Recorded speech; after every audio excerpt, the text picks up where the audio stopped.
যাবো যেমন বরফে ঢাকা একটা খাড়া পাহাড়ে উঠবো, আমি পড়ে যাবো, আমাকে নামাও নামাও। এমন একটা রাস্তায় গাড়ি চালাবো যেখানে প্রচুর মানুষ মারা গেছে, আমরা মৃত্যু থেকে আর 7 ইঞ্চি দূরে আছি। ভয়ঙ্কর ষাঁড়দের সাথে কেন ছাড়াই সুইমিং করবো এবং আরো অনেক কিছু। আর শুরু করবো এই কেজ থেকে, একটা আফ্রিকান সাফারির মাঝখানে যেখানে অনেক সিংহ, চিতা, হিপো এবং আরো অনেক প্রজাতি যেগুলো আমাদেরকে মেরে দিতে পারে। আমরা এটা কেন করছি? কারণ আমরা পৃথিবীর সব থেকে ভয়ানক 5টা জায়গায় যাবো। আমি একটা সিংহ দেখতে পেয়েছি।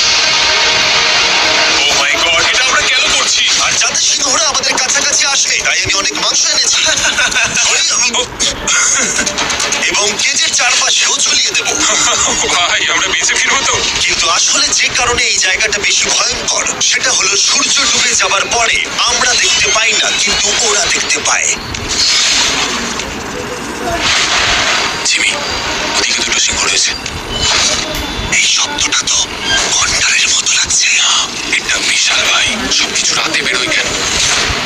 ভাই, আমাদের সিংহটা পুরো ঘিরে ধরেছে। আমাদের থেকে মাত্র 20 ফুট দূরে রয়েছে না।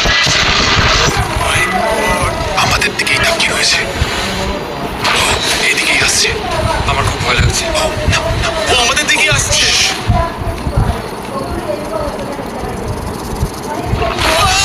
সিংহগুলো আমাদের চারপাশে ঘুরেই যাচ্ছিল। আমরা হয়তো এই ভিডিওটা করতে গিয়ে মারাই যাবো। আর এটা তো সবই শুরু, কারণ এই ভিডিওতে পরের জায়গাগুলো